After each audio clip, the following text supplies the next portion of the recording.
Why do you think you survived? Well, so being an engineer and trying to think things through, everything happens for a reason, right? Everything, somehow there's a scientific reason behind, everything, I believe. That stairway B, was solid concrete, the stairwell itself. And along that stairwell was a fire standpipe that was probably 10, 12 inches in diameter that ran the pretty much the length of the building in that stairwell. I believe being in that corner was the strongest part of the building, the concrete, solid concrete stairway, plus that standpipe that was really laying right next to, that may have shielded me as I fell with the floors and things, collapsed from above. I still fell with the building. Rubble still somehow passed me by, but I think I was, shielded from that. That's my theory. Then there's theories of air pockets and, I was in that sweet spot and, whatever that. So who knows, Whatever it was, you were in the right spot at the right time.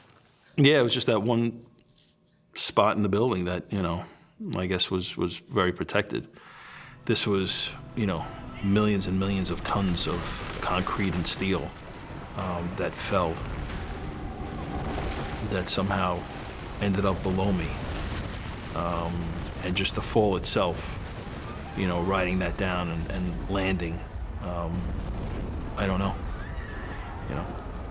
And it was. I think she went through more than I did that day. I fell and got knocked out. She had a. You were sleeping, and she thought she was... I was sleeping. I was out. Yeah, I was out.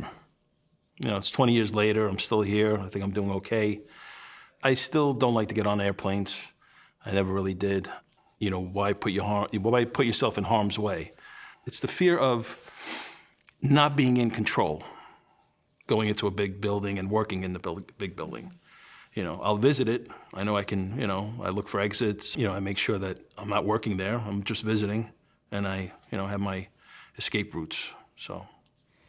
One can only imagine what you guys went through and still go through 20 years on. The good points, if any, out of September 11, you got to meet Michael. Yes. Look at you, handsome. I consider us to be very good friends. I mean, if I had, if I had to choose a friend, that's what I choose, so. Brothers. Yeah. So to have them rescue me and, if, hopefully it never happened to you, but if you ever need to be rescued, you want to be rescued by one of these guys.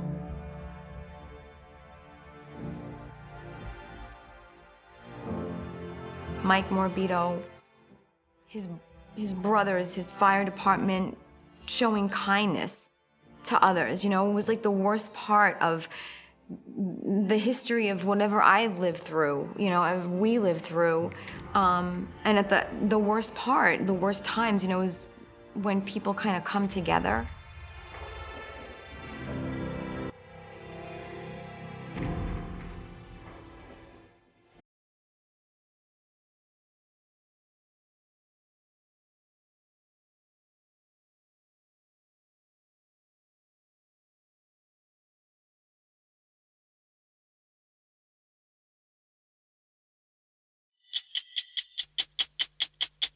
Hello, I'm Tara Brown. Thanks for watching 60 Minutes Australia. Subscribe to our channel now for brand new stories and exclusive clips every week. And don't miss out on our extra minutes, segments and full episodes of 60 Minutes on 9now.com.au and the 9Now app.